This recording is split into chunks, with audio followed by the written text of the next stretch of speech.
one government, the leader of the largest opposition party, not leader of the opposition, but largest opposition party, Mr. Kharge was the minister who had moved this in the Rajya Sabha. Today, unfortunately, he has been forced to sit here. And now we have another minister who is moving this bill. We support this bill on behalf of my leader, Shri Naveen Patnaik ji and Biju Janata Dal. I'm happy to support this bill. And in this age of bionic prosthetics, lot of research, lot of development is happening across the world. But unfortunately in India, we are still at a very rudimentary level as far as prosthetics and connected development is concerned. We have in Orissa, near Cuttack, between Cuttack and Bhubaneswar, an Alimco unit which produces organs, limbs for people who have lost their limbs due to accidents or whatever the reason may be. And we find that in the West, they are developing limbs which can be connected to the nerves, which eventually get connected to the brain, so that the human being who is given such a limb can actually function truly like a normal person, and the limb functions as a normal limb. We are far behind.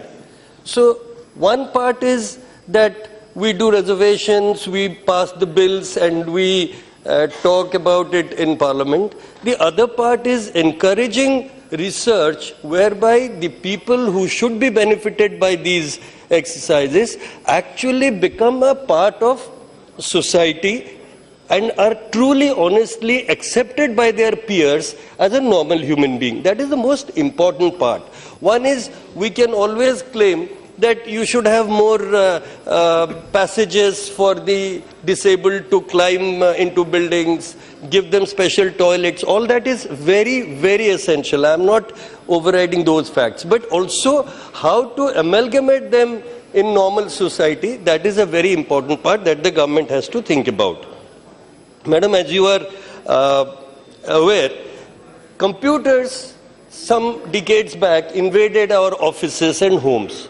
I'm using consciously the word invaded because they became so widespread that they were all over. You could not live without computers. The situation became like that.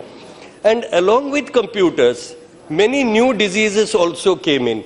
People had posture problems, had eye problems, and also psychological problems. So these problems became so acute that you had obsessive diseases, and you had this attention deficiency syndrome, and many such things. So once society is changing, we are also seeing the cropping up of new diseases which are affecting the day-to-day lives. Yes. Here we are talking about a new kind of society. Initially it was called cashless society. Now we are being told it will be less cash of society.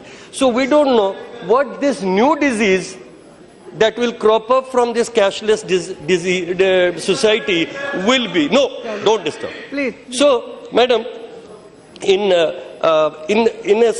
situation where society is evolving, we have to be adaptable. Yes. So this declaration by the Honorable Minister that we have listed 25 shortcomings as disabilities, 21 shortcomings as disabilities, that cannot be the final word on disabilities as such.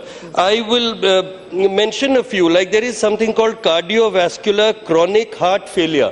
The person does not die, but gets bedridden and gets affected very acutely by that. There is locomotory problems, motor problems.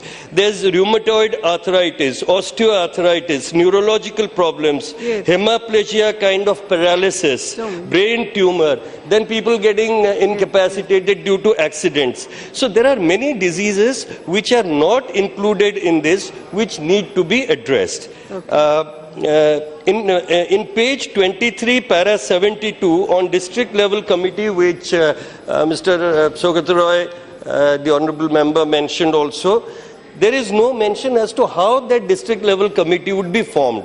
I would suggest that the local Lok Sabha MP should be involved in forming the committee, should be consulted, so that there is a transparency in the purpose that we want to achieve. Yes.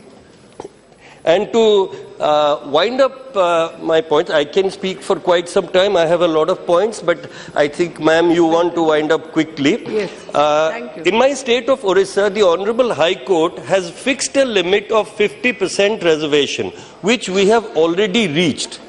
So this increase of 1% in reservation for people with disabilities, nowadays they are calling differently abled. I don't know, this bill probably needs a change of name.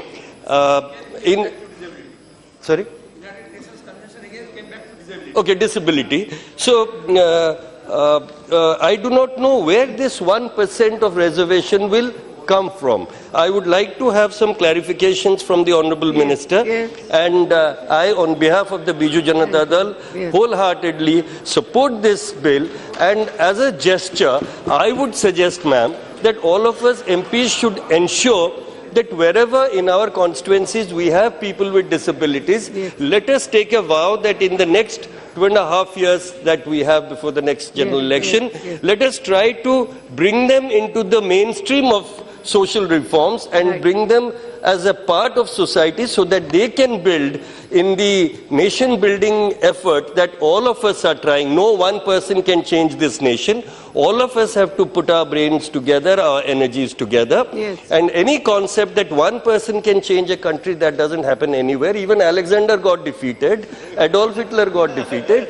So all of us, madam, under your leadership, are willing to work for the change of this country. And I support this bill, and I thank you for giving me this opportunity. Thank you, ma'am.